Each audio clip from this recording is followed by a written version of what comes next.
Bismillah. We'll start from, we stopped 214 yesterday.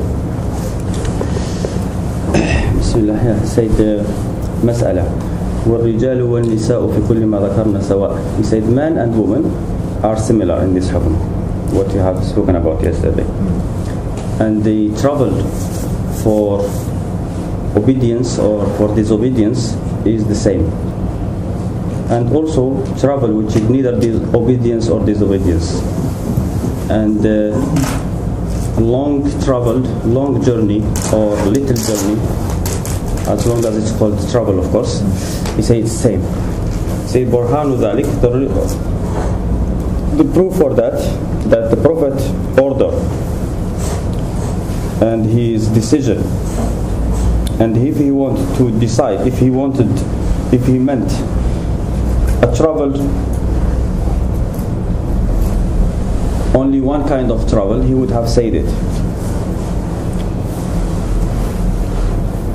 And he said, whoever the one who gives rizq and health and power for the disobedient, and the one who we hope that he forgives as well to him, can make it easy for him, can make things easy for him any way he likes. And he said what we say is the saying of Abu Hanifa as well, like he doesn't make difference between the traveler for ma'siyah or for ta'ah. He said that there is no meaning for the people who have said there is difference between someone traveling for ma'siyah, because they, like for example the Malikis, they say there is difference, the ahkam of traveler. Sorry, what's ma'siyah? Ma'siyah is disobedience. Alright, okay. And ta'ah is obedience. So he say, like Malikis for example, say if you, the permissions, the rukhas, you remember what rukhsa is? Rukhsa is permission, like if you don't fast in Ramadan, you pray, you shorten your prayer during your travel. This is according to some madhahib is rukhsa, according to some is not rukhsa. Rukhsa meaning is something that has been made easy, and therefore you can take it or you can leave it. If you don't have the choice, then it's called azima, such as the way the Ahnaf and the Zahir is regarding the prayer, shortening of prayer. They say you have to pray 2 rak'ah. It's like praying Fajr. Praying 4 rak'ah during the travel is like praying Fajr 4 rak'ah. They say you have to. It's not like a question of you have the choice, or the way as well. For example, Ibn Hazm says about fasting. He say it is azima. You have to stop fasting when you are traveling. But we are talking here in when it is a rukhsa. When it is a rukhsa, then the Malikis say rukhsa, permission, this is something that Allah has made easy. He made it easy for the traveler only if he is traveling to obey Allah. But if he is traveling to disobey Allah, then it is not. Allah will not make it quite easy. So we say it's haram for him. Like for example, traveler wiping 3 days on the, no, they say he shouldn't. He will just have to. According to them, it is a rukhsa as well to wipe 1 day and 1 night for the resident. So we say the Malikis generally don't believe in Masah al-Khuffayn generally, but it is within their madhab in other narrations. So he said, Allah subhanahu wa ta'ala says in the Quran, لِتُبَيِّنَ لِلنَّاسِ مَا نُزِّلَ إِلَيْهِمْ, so you can explain to people what has been revealed to them. If there was any difference between the traveler and non-traveler, or between the person who travels for obedience and a person who does travel for disobedience, the Prophet would have explained it.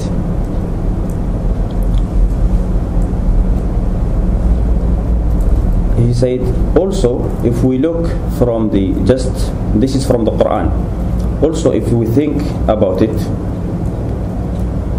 he said even the resident, he might be residing to disobey Allah. Someone is residing to maybe his residence actually is disobeying Allah.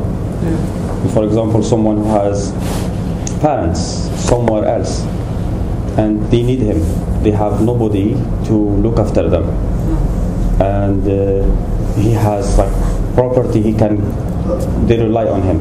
He is the closest person to them, therefore it is his duty to spend on them, and for that he need to travel. So because there is no one to do it on his behalf, but he preferred to stay, so his residency is disobedience rather than his travel. So he said some people they will be residing to disobey and to hurt other Muslims and to transgress against them, and this is worse than traveling for some disobedience traveling. And he said the person who is traveling to disobey Allah might obey him in other things. Like someone is traveling to disobey Allah, according to the rules of Ibn Hazm, the rules of Ibn Hazm, we said there is two different opinions between the majority and the Zahiris and the Hanbalis.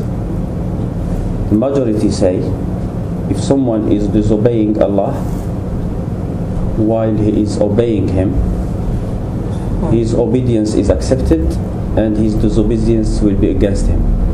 According to Ibn Hazm, for example, and the many Hanbalis, they say if person is obeying Allah while disobeying him, then his obedience is haram.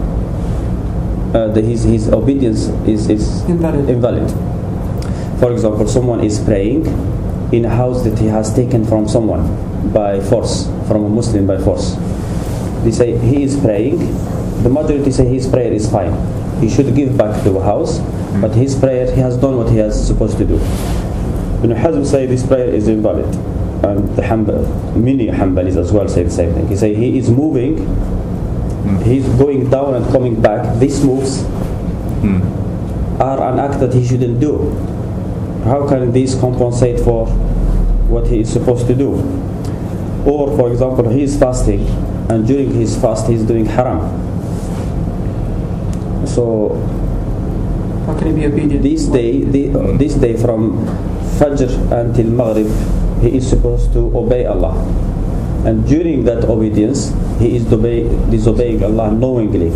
So he is disobeying, he is not obeying him. So they say this what he is doing here is haram. Of course, the majority to answer the Ibn Hazm and say, and like Shanqiti for example, he said, what do you say about someone doing haram during the prayer?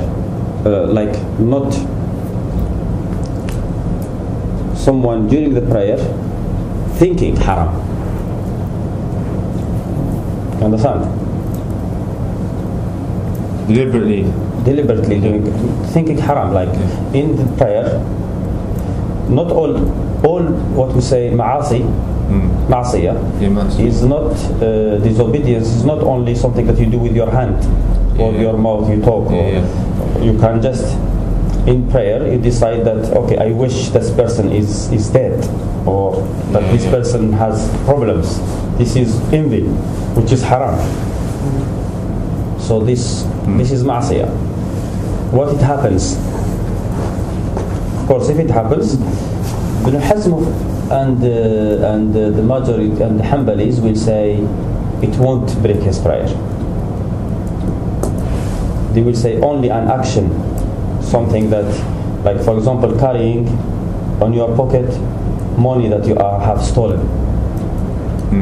If you take it away from or you are wearing the clothes that you have stolen, then your prayer is invalid because you are covered with something that you shouldn't be covered with. That is fine, that is true. But okay, what about he takes his clothes, put them away, put halal clothes, pray, and he knows that when he finishes prayer he's going to put his clothes back. You understand? that doesn't make sense. If you say, oh, it's fine, the prayer is invalid, then he is thinking about going and doing. So, but they use it. So they use this against them. But they as well, those who take the other opinion are in trouble. Like someone in Ramadan, they say it's fine. Or they still say it's fine. Like someone is in Ramadan watching haram things that he shouldn't look at or looking at. So they say his fast is valid. But you can give them some examples that it will be very weird. For example, someone praying, put TV, dirty film, and in Qibla, because when you are praying, you are not, you can look in front of you. Like let's say you are praying and watching a field, green field, flowers, and praying in the same time and watching. Your prayer is valid. Yes? What if someone turns the TV on, dirty film, praying, prayer to the Qibla, everything, but watching the film during the prayer? And is his prayer valid? If they say yes, it will be very weird. Definitely. The thing is, it is, even if someone thinks haram during prayer, there is two kinds of thinking. Okay, I am praying and I think something that comes to my head and they stop it. This is the kind of sin which is forgiven automatically, because it's not sin. Something came to your head, a question that pops in your head, but you reject it, you refuse it, and something that you accept. Because this ayah, Rabbana, Ibn Hazm, for example, his answer, Rabbana la tu'akhidna in nasina wa akhtana. Oh Allah, forgive us if we forget. Yeah, and he says the hadith that the son of Adam, like a person, is forgiven as long as he doesn't act on his thinking. There was also a hadith I read. Some men, they went to the Prophet and they said, when I pray, I think. No, it's not about when I pray. They said we think some stuff. If it's so difficult to say it. You understand? That is, something comes to your head. You see, the Prophet said, Shaitan will ask questions. He will say, this is Allah created everything. Who created Allah? This is a question that comes to your head. And then you reject it. If you start thinking about it and then you start analyzing and making, that is different story. I mean, some actions, some thinking are a sin by itself. If someone, hypocrisy, you might do nothing. Just someone decide that he doesn't believe in Allah, just in his head. He is a hypocrite and he is kafir. Someone who envy, but he doesn't do anything. He just wish that these people are destroyed. These people, he just hope. He doesn't make any dua for it. He doesn't go and start act on it. But he just wish. Someone who hates Muslim, he hate him. Like there is something like you don't like him, and then you try to fight it, but you hate him, like finish. You wish that is all these are sins actually. Even though you don't do anything, still it's sin by itself. Someone is traveling to meet a woman. Haram for him to meet her. This is a sin. Because zina, even though it is small sin, but he is traveling. The travel is a small sin. When he arrives there and he committed zina, then it will become a big sin. Now, the Prophet said that الرجل تزني وزناها المشي, that the feet portion of zina has its portion of zina, and the zina of the feet is to walk, is walking towards zina is zina by itself. So it's haram. Now, if a person is traveling and then the prayer comes and he is standing to pray, according to Ibn Hazm here, he says, he is praying.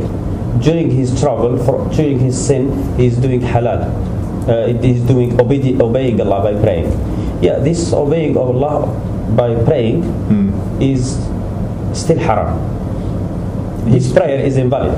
But he's performing the obligatory ritual. Well, if Allah subhanahu wa ta'ala says in the Quran, he must pray. He definitely must pray. In any case, if before the time is out and he decide that he is not going anymore, he must repeat that prayer because that prayer happened when it was invalid.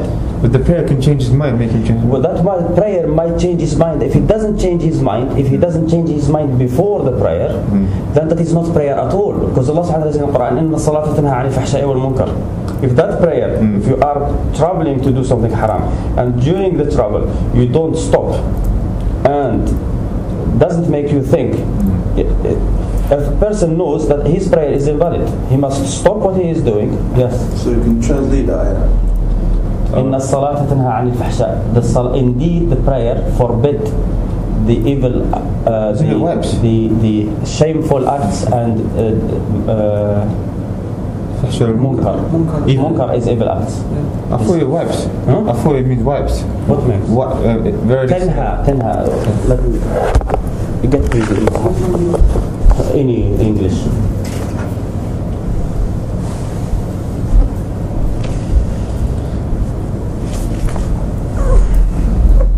You know this hadith, there's a man, he was in battle, and he was going to kill this kafir. This kafir cooked him as shahada, and then he still killed him. He went to the Prophet, he said, well, that has nothing to do with this.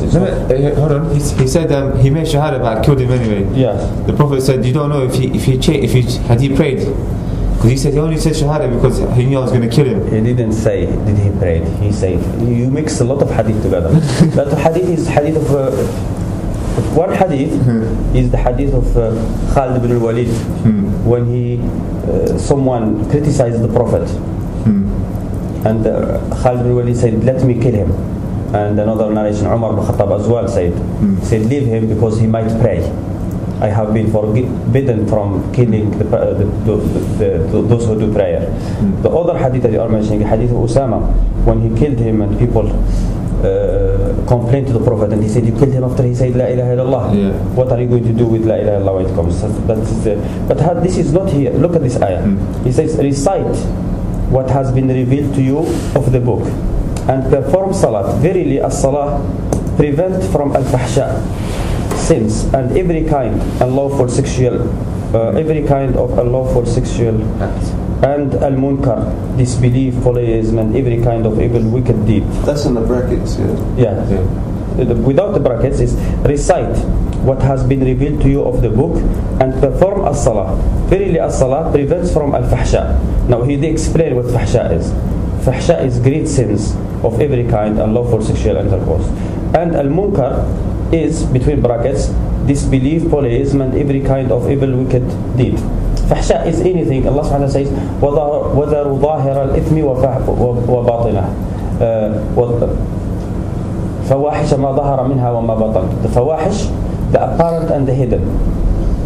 So fahisha is any, there are the apparent and there are the hidden, like looking at haram, and there is the wahir, which is the zahir, like zina, like. So the prayer should forbid. If he does it, of course, people just will find it weird. How? Okay, he has prayed. Like, he has prayed, and his prayer is invalid. He finished, he has done it, it's invalid. If he, within the time, he can repeat it, if he does tawbah. Or, he must know that this is the objectives of prayer, is to stop people from doing munkar. And the objective of fasting, if you are going to do haram during the day, then Allah subhanahu wa ta'ala said, كُتِبَ عَلَيْكُمُ الصِّيَامُ كَمَا كُتِبَ عَلَى الَّذِينَ مِنْ قَبْلِكُمْ لَعَلَّكُمْ تَتَّقُونَ.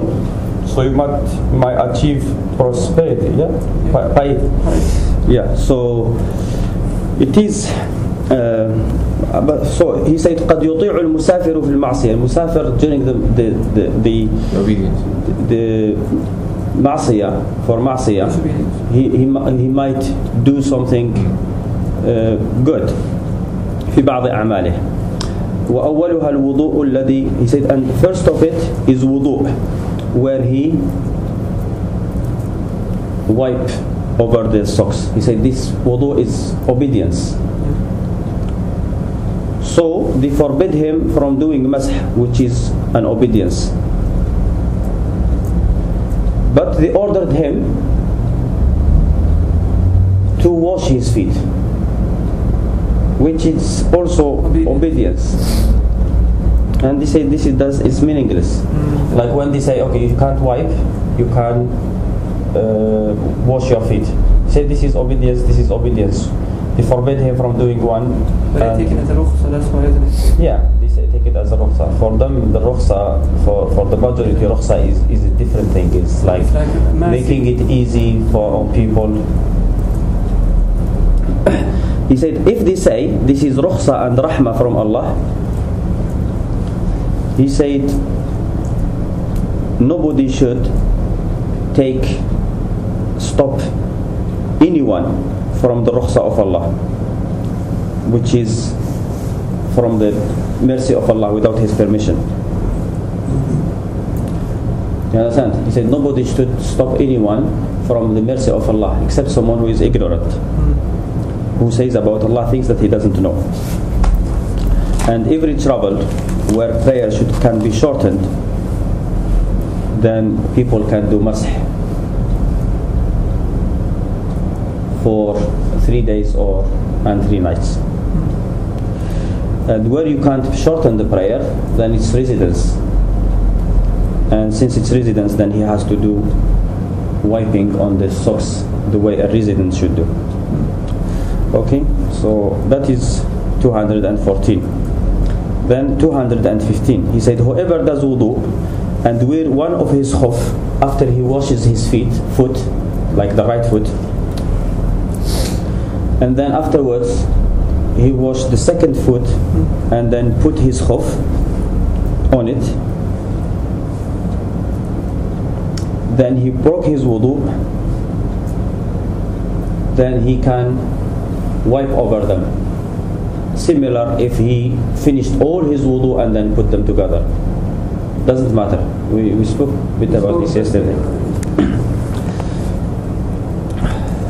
He said this is what Abu Hanifa and Dawood says, Dawood bin Ali. And it's the saying of Yahya ibn Adam and Abi Thawr and Muzani and Malik, for Malik and Shafi'i and Ahmad ibn Hanbal say he can't wipe, but he take them both. He say if he wiped his foot, washed his foot, and then he put socks, and then he washed the second one, and then put the socks. He said he take them again and put them again, then he can't start, because he put the first one before he finishes tahara. He says both of these sayings, what he says, what Shafi'i and Ahmad ibn Hanbal say, he say this, both of them rely on the hadith of the Prophet, that I have put my feet when they are clean.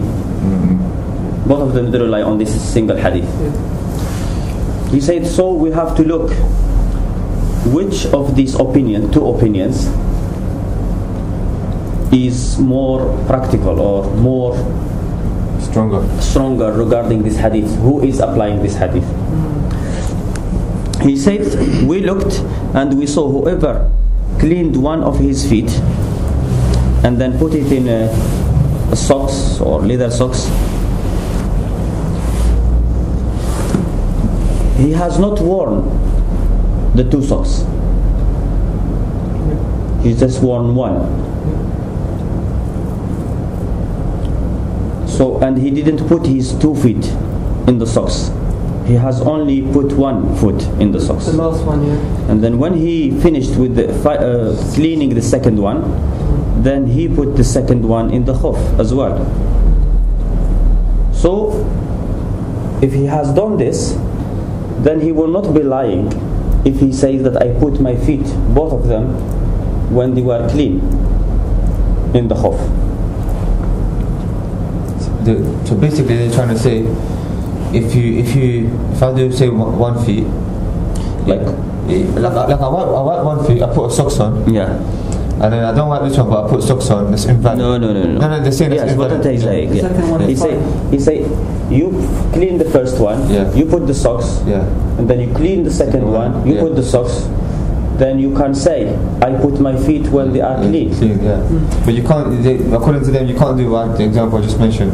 If for example they say the second sock is fine because you're in a state of tahara when you put that one on, Yes. then wouldn't it be fine if he just took off the foot that he just washed before the second one, the first foot, and then put the sock back on, and it would be in a state of tahara? Yes. That would be fine. Yes. Not if you had to take off. Yeah, he take doesn't off have both to of them. do- Yeah, but if he takes the first one only, Yeah. it will still be fine. Yeah, that would please everyone. No one could complain. Yeah. So he says, if the person does it this way, then he can say, without being a liar, that I have put my feet while they are clean.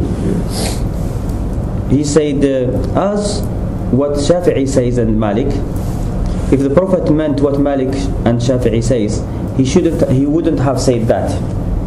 You understand? He would have said, leave them because I put them after I have finished cleaning both of them. Okay. You understand? And since the Prophet didn't say that, since the Prophet have not said that, so everybody who can anything that you can anybody he says that, I mean the person who says that I have put my feet while they are clean, even the person who has cleaned one and put it in the socks and cleaned the second one, he said he would have been saying the truth. Except that there is something that he agrees with the majority.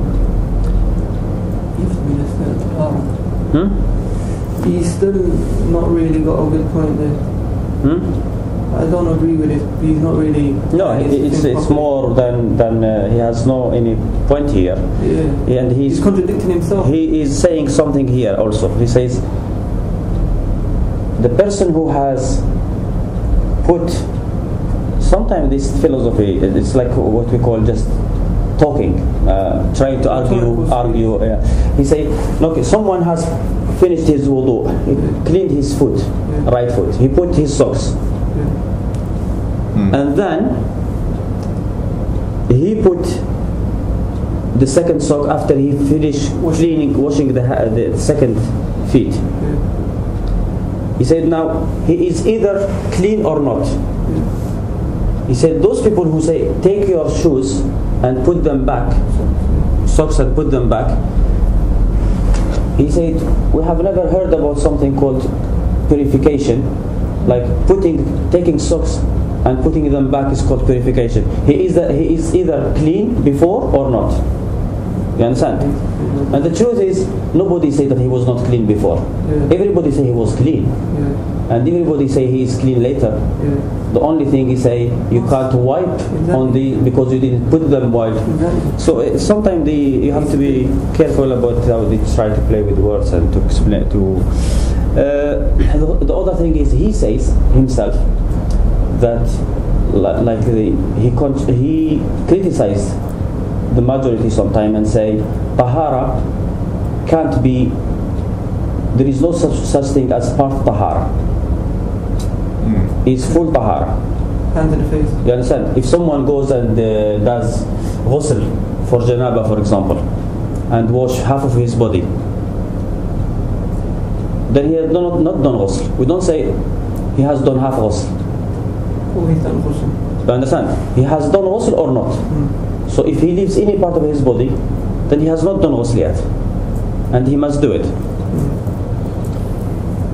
So here he must say the same thing. I mean, the feet when you are doing wudu, they are clean. Everybody can see that people when they go and do wudu, if you look, the body is clean. There is nothing dirty, but people still do have to do wudu. The fact that he said أدخلتهما طاهرتين, if you understand by tahara here is the wudu, then you are not tahir until you have finished the whole wudu. How about those who is there people who say tahara in a spiritual sense? Yeah, but this is definitely in tahara here. There is tahara and tahara. Yes. There is ghusl, for example, and wudu. Yes. You are cleaning something that there is no dirt to see to clean. The Muslim is already clean. You understand? It just, yeah. So this kind of tahara is different from the tahara which we say the physical dirt. One of the differences, for example, a person has to be clean all the time. It's an order. If someone does wudu with a drink, soft drink, he has done something haram because it's the water that is purification, and his prayer will be invalid. He must do wudu again. His wudu is invalid. But let's say someone has dirt on his hand, something dirty. He must clean it with water. But let's say he didn't clean it with water. He poured just soft drink on it, and then it's gone. Then he has done something haram. But there is nothing more to clean. So to ask him to go and pour water and clean what? It's cleaned already. So there is tahara and there is tahara. So this wudu here will not be completed until he finish every part of his body.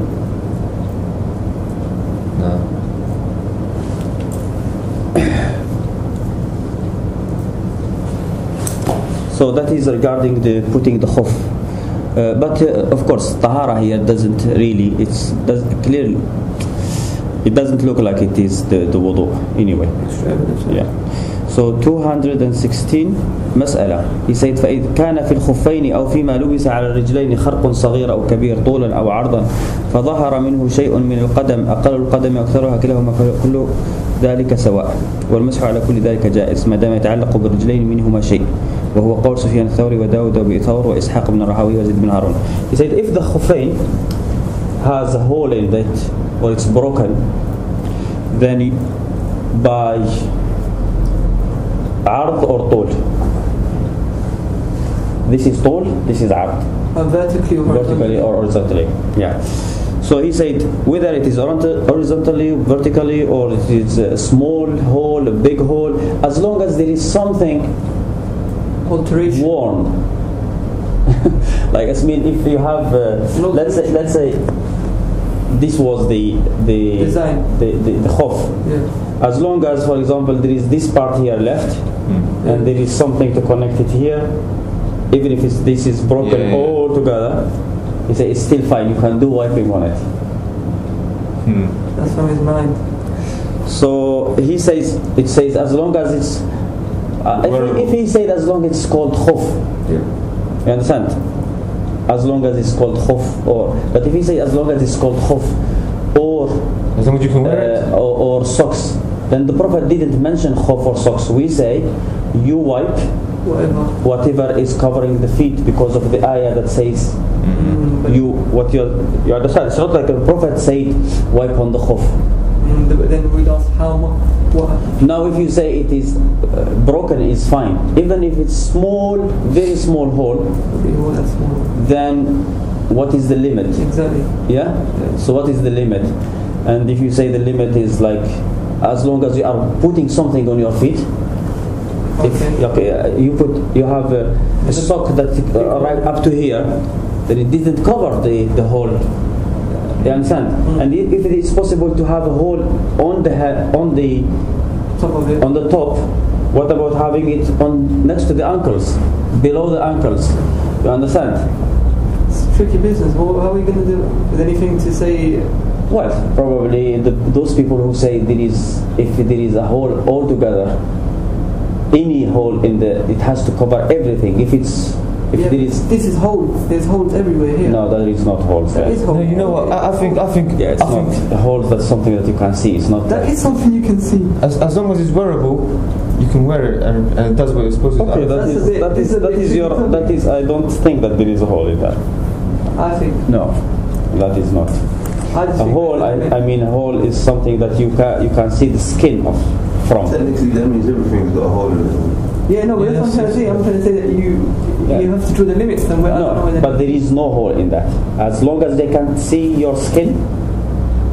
In Arabic language, yeah. Well, as long as they can see your skin, that is definitely not. Well, no, but for example, as you said, the thing that doesn't cover it completely, that it comes up to here. Yeah. Well, it has to cover the ankle because it's up to the ankle. You have to walk up to the ankle. Let's say it did cover the ankle. Yeah. But because it's damaged. Yes. As you said. Yes, I said whether it's because of damage or you did it intentionally, there is no difference here. And if someone says it's possible to have a hole, he must draw a limit. So where's the limit then? Well, there is no limit. If someone draws a limit, he must say where he got the limit from. I mean, all Ibn Hazm says, and this is what Ibn Taymiyyah and Ibn Qayyim followed him, is that they say, okay, the Prophet ordered people to do masih 3 days, and he didn't, and he knew that people don't have new shoes. Yeah. Well, those who don't have new shoes, probably they have just gone. They must go and do ghusl then. And they have no permission to do masih on them. From the Arabic language, yeah. If I had a hole with socks in it, yeah, and I put them on, you mean socks with a hole in it? Yeah, socks or leather. What did I say? Holes with socks. Yeah. Anyway, socks with holes in it, or khuf with holes in it. When I put them on, yeah, I'm wearing. Yes. With the Arabic language, I am wearing a socks. Yeah. So technically, you have to first you have to understand. Always when you make a hukum, yes, understand where the hukum came from. Okay. The hukum didn't come from a prophet saying, if you wear socks.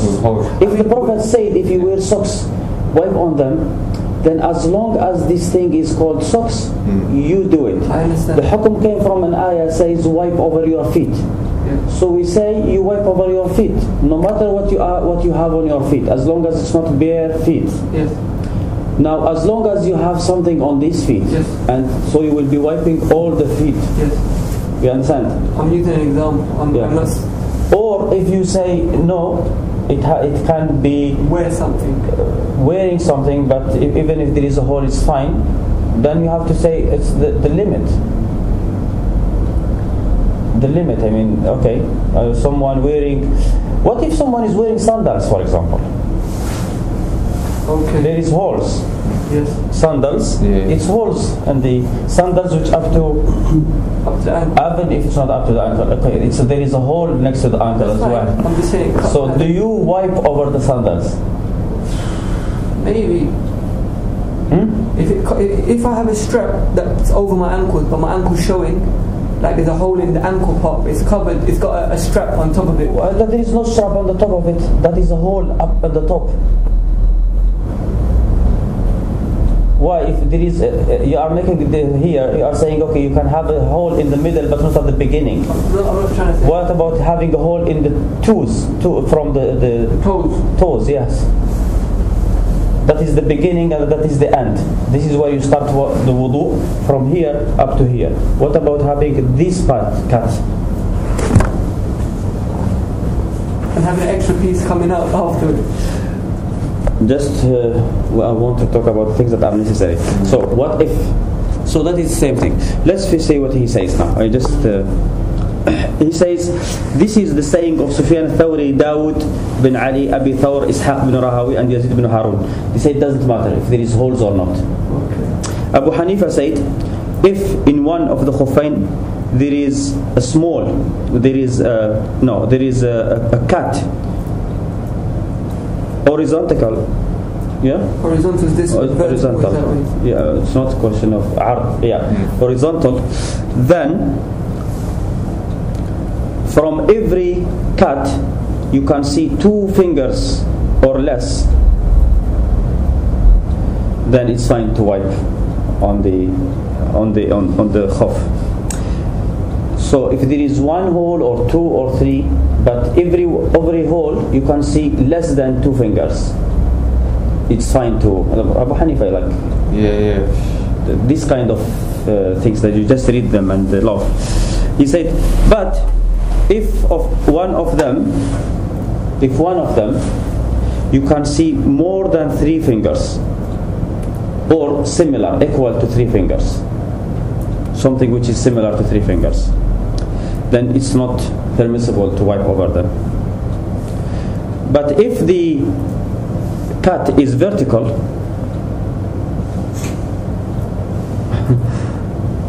and if you open it you can see 3 fingers, then it's fine to wipe over them if it's vertical, but if it's horizontal you can't.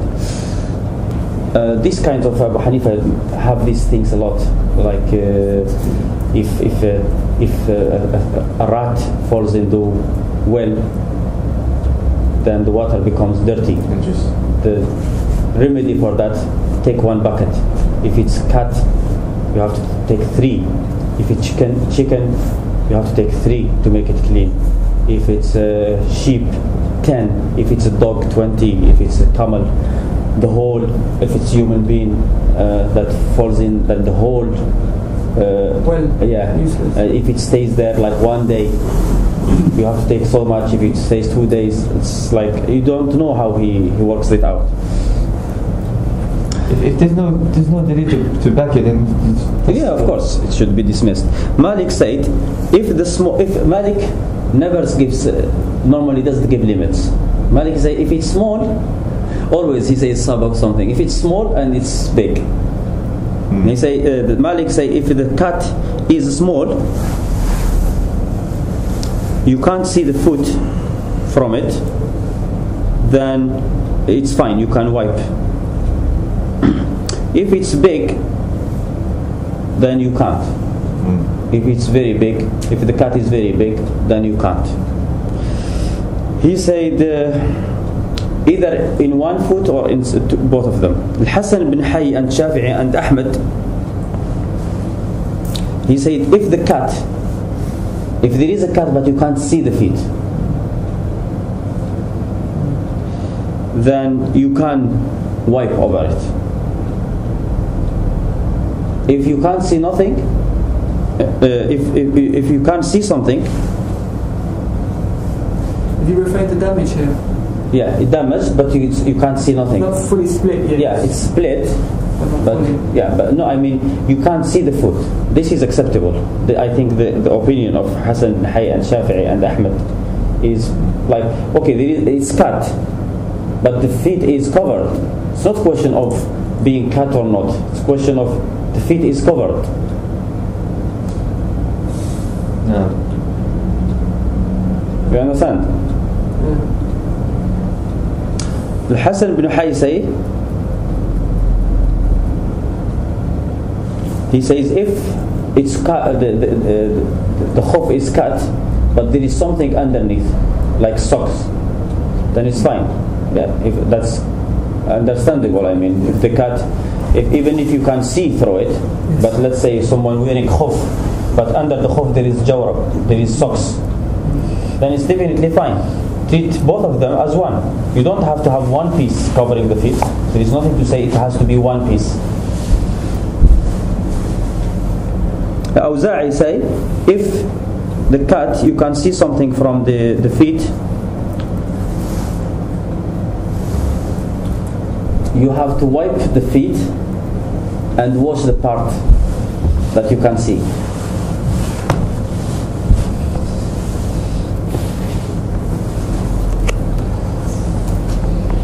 You understand this base? They say if you have a cut or something, then you wash it, and the other part you just wipe on them. He's a film citation. Yeah, that is. He said, Ibn Hazm say, when they had different opinions, we should look at the opinion of everyone. So we found that what Malik has said is meaningless. He said because he told people to wipe in a way and not to wipe in a way, but he never explained how. The people who follow him will be what is big, what is small.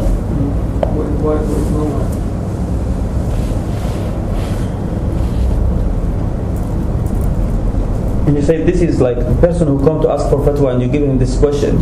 you made it even more difficult for him than he come to ask a question to get it easy, but you make it more difficult for him. He said, we looked at what Abu Hanifa said, we find it to be making limits without proof. He said it's not difficult for anyone to say similar things. Like everybody can come and say, Abu Hanifa said 2 fingers, another person will come and say 1 finger, another person will say 3 fingers. He said it's not difficult for anyone to make such limits just from his head. He said, so also the people fingers or toes are different from one person to another.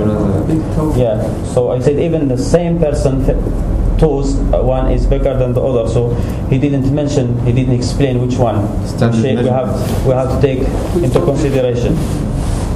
He said also we looked at what Hassan bin Hayy and Shafi'i and Ahmed said, and we found that they say that the feet should be washed if they are uncovered, and they should be wiped. They can be wiped if they are covered. So when part of them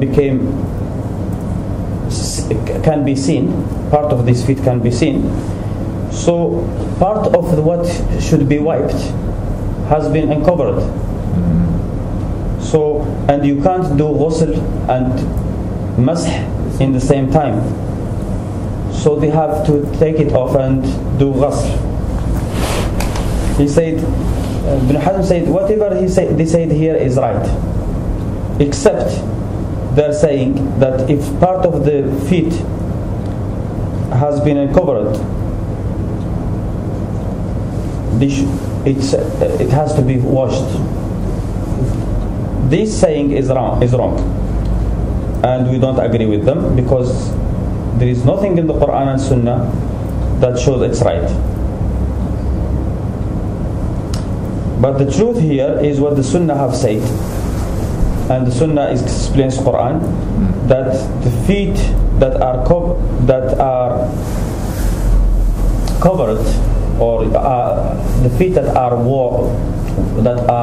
wearing something, the feet that is worn. Yeah, worn. How can you wear feet? No, you don't wear the feet. Worn on the foot. Yeah. The foot are covered with clothes. Yeah. What is worn? He say in Arabic you can say لُبِسَ عَلَيْهَا شَيْء.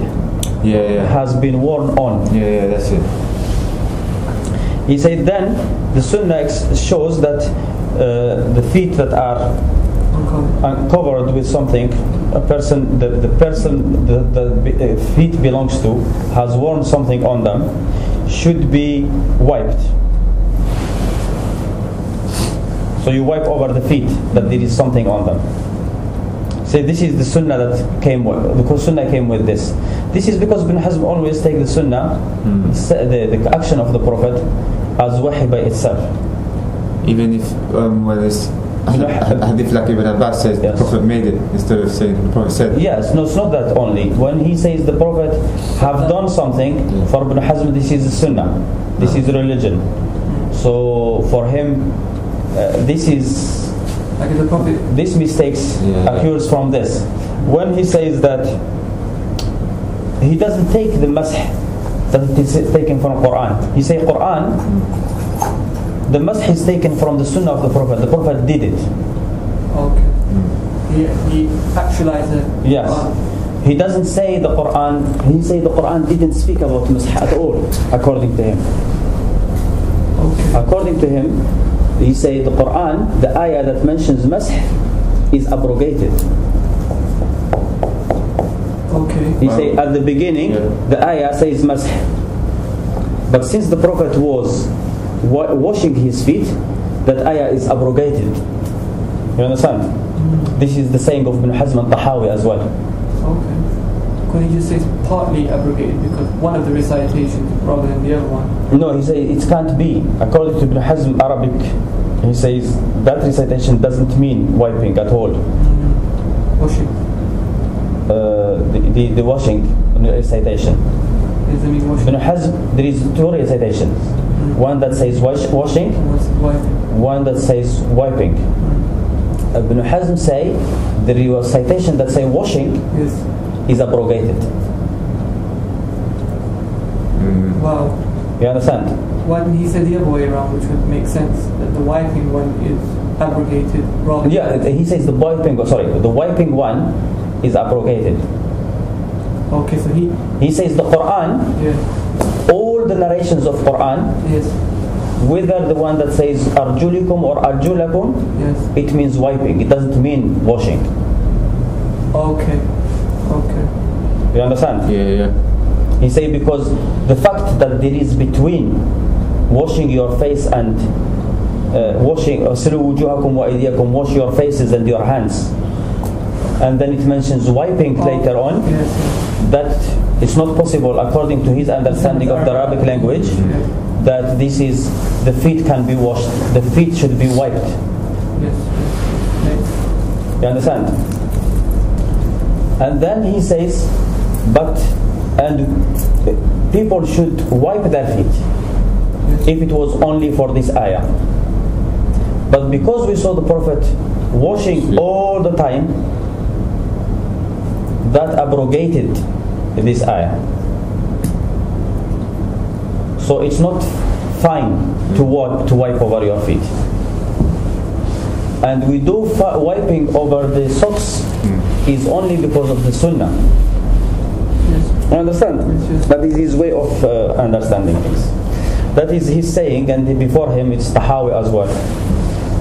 So now he is taking it from sunnah. He is taking it like if the Prophet said wipe over the khuf, and therefore it is not right for him to say you can wipe over everything. He is doing here qiyas. No matter how he tried to put it, he is doing in a way qiyas, because the Prophet wiped over the khuf, according to him also over the socks. So where did you get that you can wipe over everything? The action of the Prophet here, if the Prophet said, for him the action of the Prophet is equal to the Prophet saying. But if the Prophet said wipe over the khuf and the socks, you have to stick to this. So why when he wiped, and because his misunderstanding of this rule, he had a lot of this kind of problems that don't make sense. He said, so Allah subhanahu wa ta'ala didn't say, neither the sunnah, that the sunnah explained that you can wipe over the khuf, and didn't put any limits, so it is fine to wipe over anything. That's how he answers to Hassan bin Hay, Shafi'i and Ahmed. He said, and the Prophet knew when he ordered people to do wiping over their khufs and whatever they wear on the feet, and wiping over the socks, that from the socks, leather socks and whatever is worn on the feet, he knew that some of them there will be some holes, some big and some small, and he never said anything regarding this. And if you understand, so he never said anything about it. So if he wanted, he would have told people. If we took it truly, if the hadith that we took from Mash and Ghusl was from hadith from the Prophet that he said wipe over your shoes or your socks, then exactly you will say the same thing. Yes, you can. He said if it was part of the religion that the Prophet, Allah will not have forgotten it, and the Prophet would have said it, because this is what he was supposed to do, is to explain to people what is their religion. And this is what we have narrated from Sufyan Thawri. He said, wipe over it as long as it's called khuf. And he said, what about the khufs of the Muhajirin and Ansar? Wasn't it all cut and broken? Sufyan Thawri. Yeah, he said, as for the saying of Awza'i, we will mention it in the following mas'ala. Awza'i says that you can wipe over the khuf and wash the part that is uncovered. He said we will mention it in the second part of the second mas'ala, which is 217. He said فإن كان الخفان مقطوعين تحت الكعبين فالمسح جائز عليهما. He said if the khuffain are broken below the ankles, masah on them is still fine. And this is the saying of Awza'i. It has been said that the muhrim can do masah on the khuffain, which are broken below the ankle. Did you say the muhrim? Muhrim, the one who is in Hajj, wearing ihram. Okay. Or Umrah. Others said no, you can't wipe on them except if they cover the Ka'bayn. Those who say they have to cover Ka'bayn, they have to leave their saying that if there is a hole in it, I mean it's like question of there is a hole intentionally, or there is no hole, and you understand? A hole that you have done intentionally and the hole that you have not done intentionally. This is the meaning of their saying. Ali said, the Prophet, it has been proved without doubt that the Prophet ordered the masah on the khuffayn and that he has done masah on the socks. If there was a limit, the Prophet would have said it. So whatever is called khuf or socks, or it's worn on the feet, then masah on it, wiping on it is fine. And we have explained the invalidity of the saying that masah should not be done except on something that is covering the foot totally. Of course, I was not convinced. I don't know if you were convinced. He said, and with the same dalil, this saying becomes invalid. Those who said that anything that is below the ankle should not be wiped on. Especially the saying of Abu Hanifa, who says that you can wipe on khuf as long as the cut is not more than 2 fingers.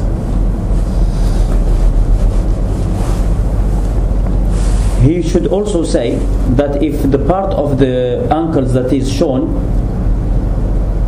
is less than 2 fingers, then you can wipe on it as well. Also the Malikis, they should say if what is above the Ka'bayn is small, then you can wipe on it. If below, like the ankle, if what is uncovered from the ankle is big, then you shouldn't wipe, because Malik say the hole if it's big or it's smaller. He said they should say the same thing. And these two sayings, the Abu Hanifa and the Malik, have no proof from Quran or Sunnah or Qiyas, and they have not been following anybody, because nobody have said this before them. He said, as for the saying of Awza'i in wiping and washing in the same time in one foot, this saying has no proof from Quran or Sunnah or Ijma' or Qiyas, and no even a Sahabi said it. He said the hukm of the feet, that you wear something on them to be wiped, and the feet that you are not wearing anything on them to be washed, and there is nothing else in between, like washing and can't apply both of them. Yeah, the saying of for me, the saying of Ahmad ibn Hanbal and Shafi'i here is the most the strongest. What did they say exactly? Like they said, if you are wearing anything on the feet, but even if it's cut, as long as, of course, cutting something is cut doesn't make any difference, or have a hole doesn't make, as long as you can't see nothing. That means it's covered. The feet is covered, whether the thing is cut or there is a hole in it, but it's covered.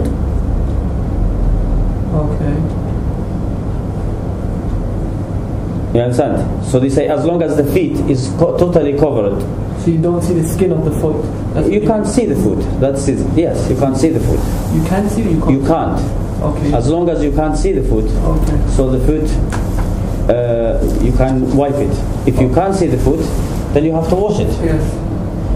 And if it's part is not seen, part is not seen, then you have to take it out and then wash.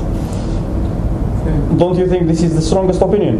But supposing it's underfoot. Yeah. Supposing it's underfoot. It's not a question about wash. You can see it or you can't see it. It can be seen. That means you have to wipe your foot if it's covered.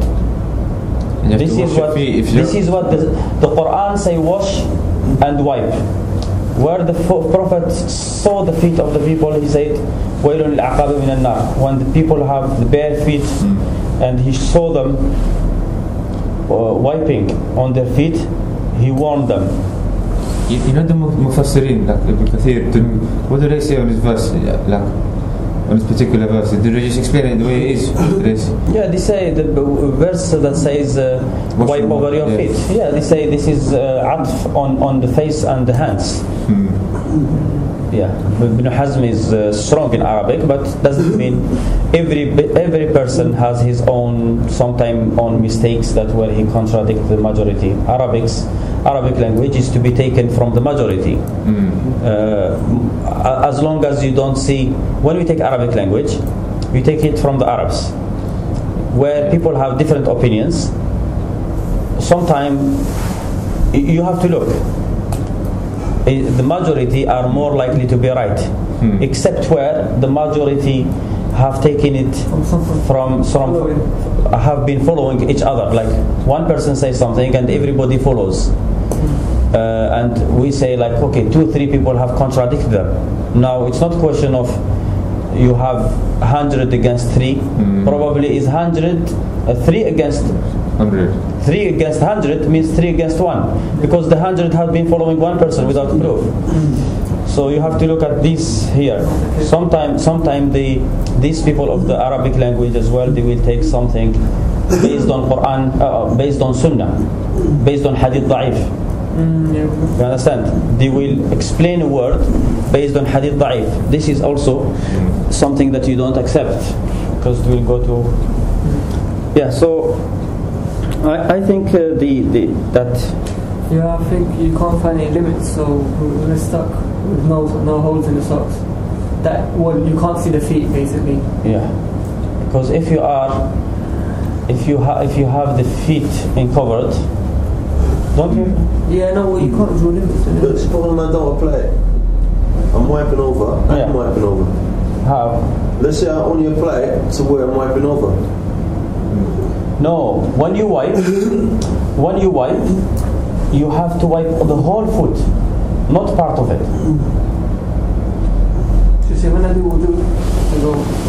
No, you wipe all. Wiping, when you say I wiped over my feet, that means you are wiping the whole foot, not one. Even if you do this, when you do this, you say I wiped over my head. Yes. You understand? Yes. It's not like ghusl. You have to uncover every. So in the Arabic language, you wipe over just a place on your foot, and then you have wiped over all the foot. I mean, the question of wiping on the top of the foot has nothing. It's like the Prophet did it, because that is the easiest way to do it. So you could even just go... Yeah, just below that's the Prophet did it, because wiping, it's not necessary that you wipe every single part. Okay. So as long as you wipe a part of if you open your shoes and you put your hand like this on the side, because the shoes, the way we wear them, it's difficult to put your hand all the way in. Yeah, so you just put your aside. It's still fine. That is wiping. But by wiping, you are wiping the whole foot.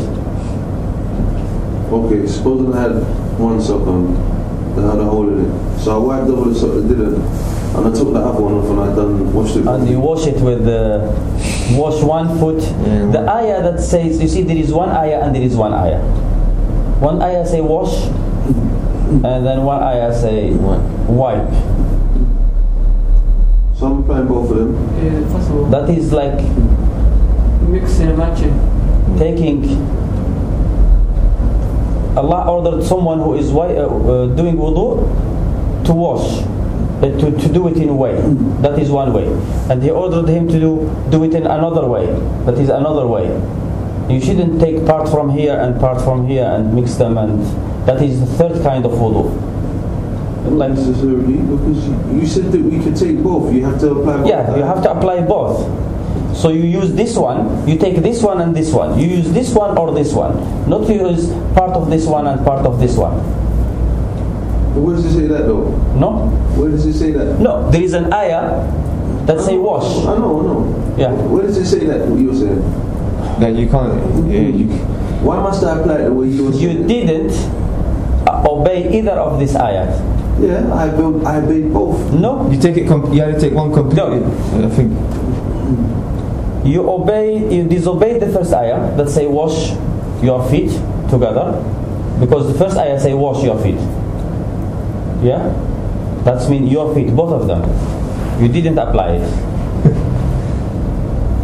And you didn't apply the ayah that says wipe both of your. There is no ayah that says wipe one foot and wash the other. The first ayah deals with wudu in a way, and the other ayah is in the same way. So you used one part of one ayah and you used part of another ayah. It's like okay. it's like the Prophet saying. No, I understand. But I think that was okay. Say you do it. Yes. You can still pray. No, if you do it something wrong, that is rejected. You see, Allah subhanahu wa ta'ala says in the Quran, if someone swear and he want to break his oath, and then he has the choice of feeding 10 people, miskin, poor, or give them clothing. What if someone say, I feed 5 and give clothing for 5? He didn't. Not literally applying that. Okay, so we should stop here. It's 7:30. Yeah. What page you in? It's fine, but what do you think? We should stop? Which one did we stop at just now? 218. You could just do one, unless it's going to go on if you're going to ask. Let me see. Okay, it's not that long. Yeah, let's quickly. He said, وَإِنْ لَبِسَ خُفَّيْهِ أَوْ جَوْرَبَيْهِ أَوْ ذَلِكَ عَلَى طَهَارَةٍ ثُمَّ خَلَعَ أَحَدُهُمَا دُونَ الْآخَرِ فَإِنَّ فَرْضَهُ أَنْ يَخْلَعَ الْآخَرِ إِنْ كَانَ قَدْ أَحْدَثَ وَلَا بُدَّ. He said, if someone wears his two khuf or his socks, leather socks or socks, on tahara, then he take one off without the other. He said then he must take the other one if he has broken his wudu and wash his feet. That's like what we were just talking about, isn't it? No, he said someone has put his socks After he washed it. Then he has taken one. Yeah? He has taken one and broke. If he had broken his wudu, so he took one. He left one. Yeah. He said after he broke his wudu, he took one. Yeah? He took one off. Okay. So he said he must take the other one. To wash both his feet. And wash both his feet. No, like we explained before. Yeah. Because it would be complete if he did do one and then the other one. So we talked about in the beginning of the lesson. He said, Mu'afa ibn Imran and Muhammad bin Yusuf Faryabi narrated from Sufyan Thawri that he used to wash the foot which is uncovered and wipe over the other one which is covered. Oh, this is the madhab of this is Sufyan Thawri actually, yes, madhab, what you were saying. Al-Fadl ibn Dukayn narrated from Sufyan Thawri that he should take what is on the other foot. He take the other socks from the other foot and wash it. Wash both of them. And this is the saying of Abu Hanifa and Malik Shafi'i, that you have to take the socks, both of them, and wash the feet. Ibn Hazm say, we looked at this and we found that the Prophet said, wiped over his feet because he put both of them clean, tahir. And the Prophet ordered to wash the feet which are uncovered. So you have to follow these two hadith. So we found that whoever washes one feet and wipe on the other one, he has come with something that is not from Quran and Sunnah. And you can't take it from the wording of both of the nas of the statements which is in Quran and Sunnah. You can't take them from them. So it is not fine to wash one foot and wipe over the other one. You have to wash both of them or wipe over them, both of them. In the beginning or at the end. His proof here is, for example, someone has wiped over his foot and then broke his wudu. He will mention hadith here from Abi Huraira: إذا لبس أحدكم فليبدأ باليمنى وإذا خلع فليبدأ باليسرى. If someone wears his shoes, doesn't say shoes. If someone mean anything, فليبدأ باليمنى. He must start with the right, and if he takes them off, he start with the left one. This is the hadith of Muhammad bin Ajlan from Sa'id bin Abi Sa'id al-Maqbari from Abi Huraira. Muhammad bin Ajlan is weak, especially. I mean, even those who say he is trustworthy. strong, like trustworthy. Trustworthy, yeah. What's in Arabic weak? Weak, ضعيف. No, like you just said, this guy. Yes, it is weak. So you call someone weak, like instead of like fiqa, the opposite of fiqa is weak then. Yes. So Muhammad bin Ajlan is weak when he narrates, especially when he narrates from Sa'id bin Abi Sa'id al-Maqbari. Yahya ibn Sa'id al-Qattan said that Muhammad bin Ajlan said that his hadith from Abi Hurairah, he had hadith from a man from Abi Hurairah, from Sa'id bin Abi Sa'id, from his father from Abi Hurairah, from Abi Sa'id, from Sa'id al-Maqbari, from Abi Hurairah. So he mixed all of them. So because he got mixed up, so he is weak according to many, and according to some he is trustworthy. But even those who say trustworthy, this is clear jarh. This is explained why the people who said he is weak, they explained why. Hadith got mixed up, and some of these hadith are not known from where. So Ibn Hazm, of course, take Muhammad bin Ajlan to be thiqa. That's why he is using this hadith here. He said the hadith says if someone start with the right hand, the right. He doesn't say hand or feet or anything. If he takes off, he should start with the left. And no, he shouldn't walk in one shoe, neither in one khuf. He should take them off altogether, or walk in them altogether. So here what he is saying, if you take one, you should take the other one. Now what about taking one, putting it back? So the Prophet, he says, the Prophet have ordered for them that the shoes or the khufs should be taken all together. So if a person takes one, he must take the other one. You understand? That of course it has nothing to do with breaking the wudu or not. So if he leave it, then he is disobeying Allah.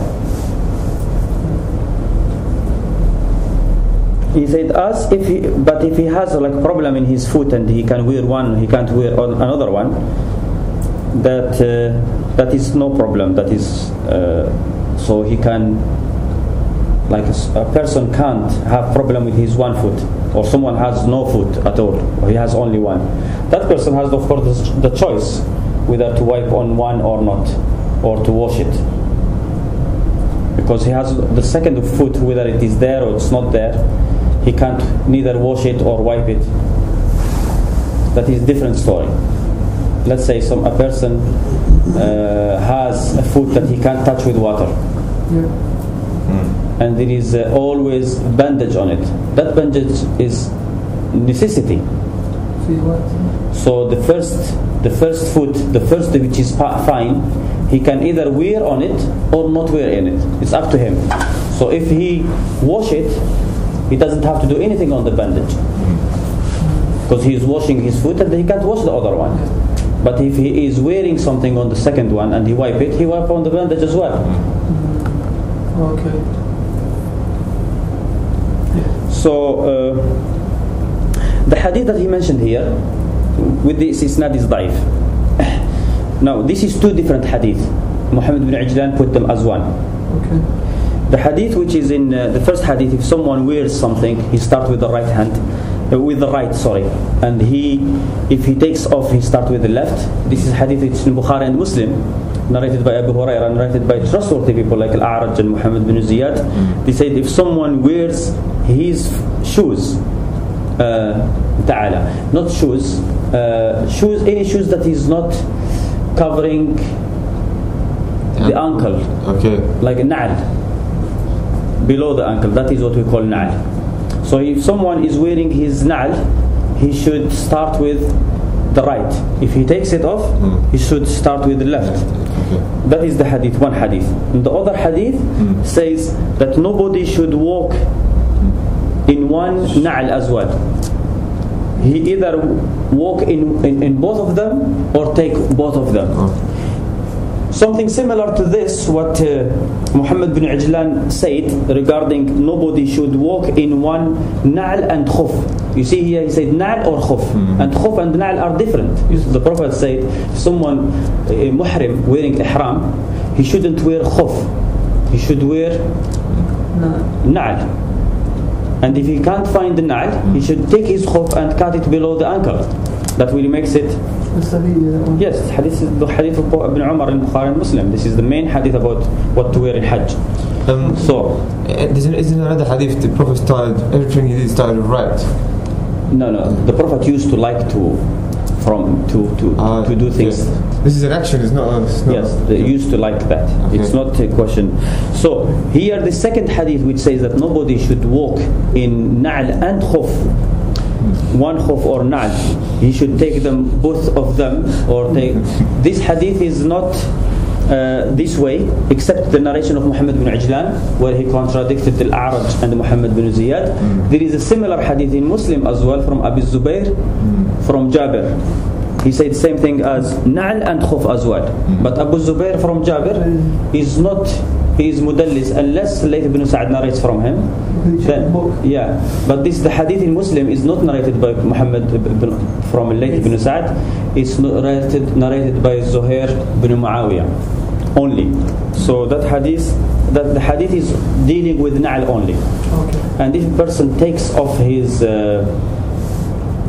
shoes, definitely he must, what we call na'al, he should take the other one as well. But there is no similar hukum regarding socks or khuf. Wearing one and not wearing the other. Yeah, there is no. The hadith is the saying of the Prophet. This is the narration that I can remember. All of them are, they say na'al. They don't say, none of the narration says khuf except for the narration that I told you. This is Muhammad bin Ajlan and Abu Zubair from Jabir. So Abu Muhammad said,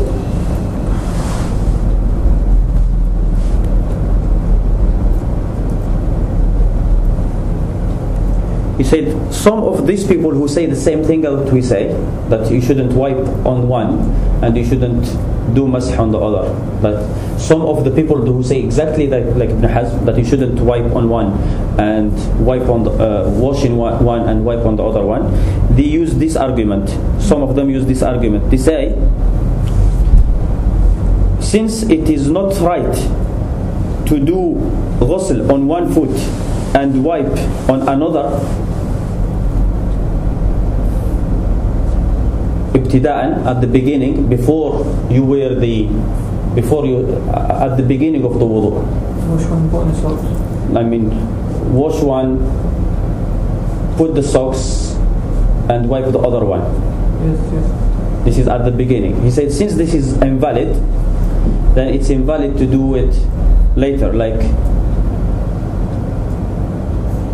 You lost me.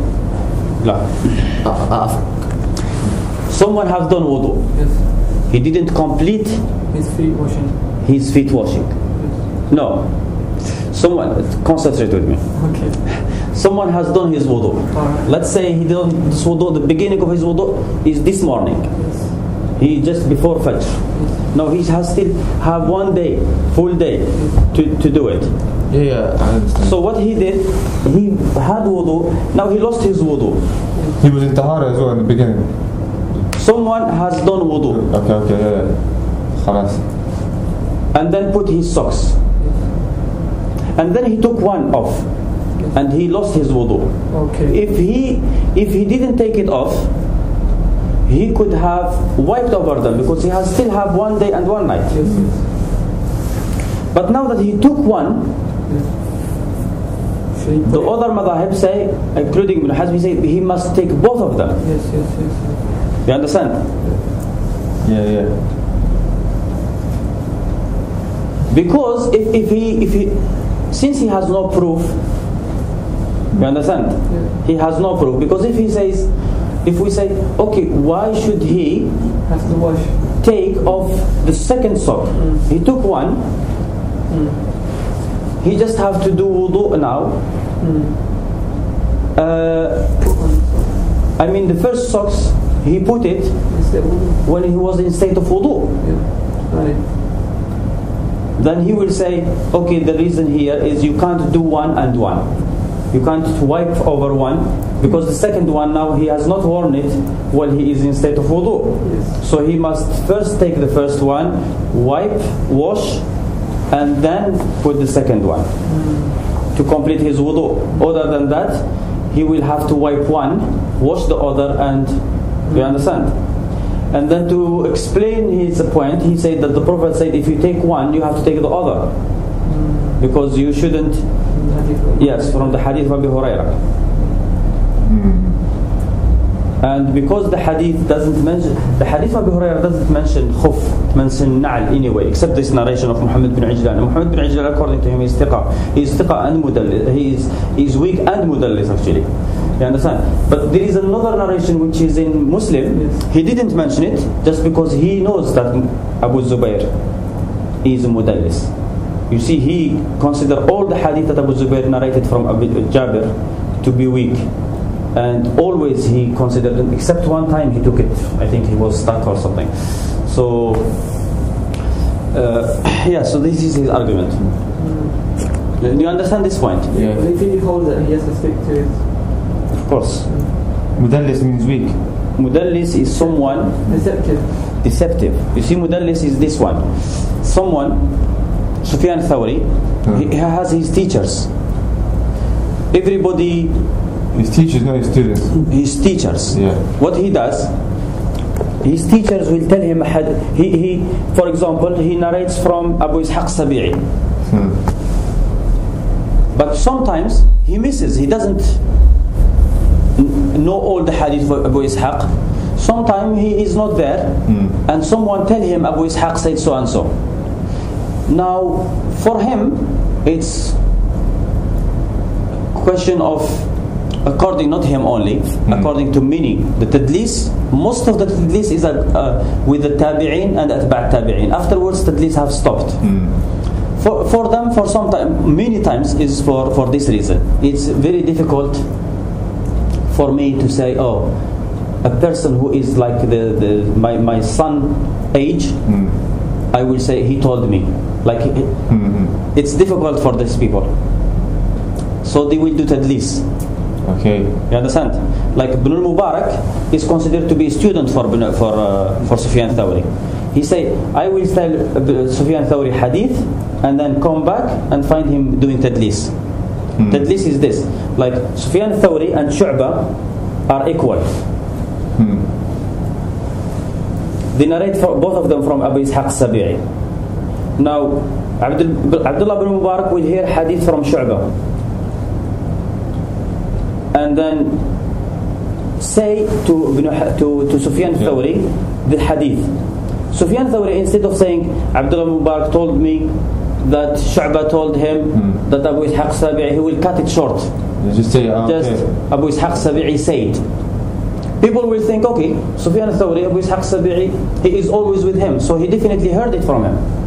And the truth, no, he didn't hear it from him. He heard it from Abu. Now, if it's Abdullah Mubarak, there is no problem. Abdullah Mubarak is trustworthy, Shu'bah is trustworthy. But sometimes he will narrate this hadith, he will cut the person who is weak. And he is weak even according to him. Sufyan al-Thawri speak very bad about Abu Hanifa. He say he is untrustworthy.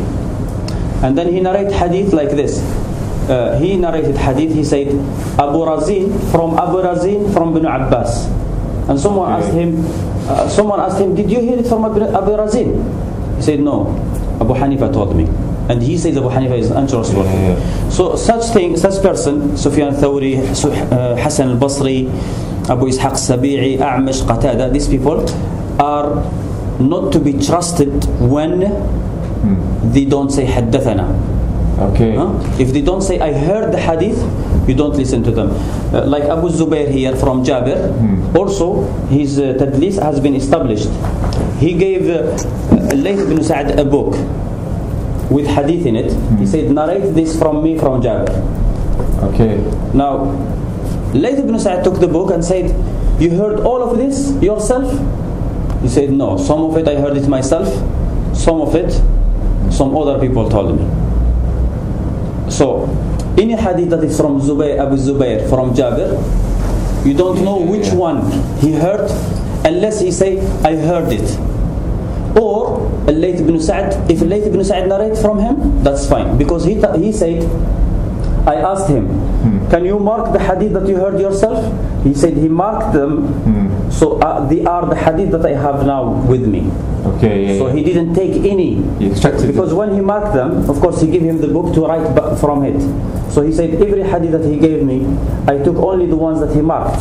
So if Layth ibn Sa'd say Abu Zubair said, even if there is no, we don't find that he said Jabir said, it's still fine because he took only the hadith, the original hadith. So this is the list. What did we stop? 219. And the next question is 219. Yes, okay, inshallah.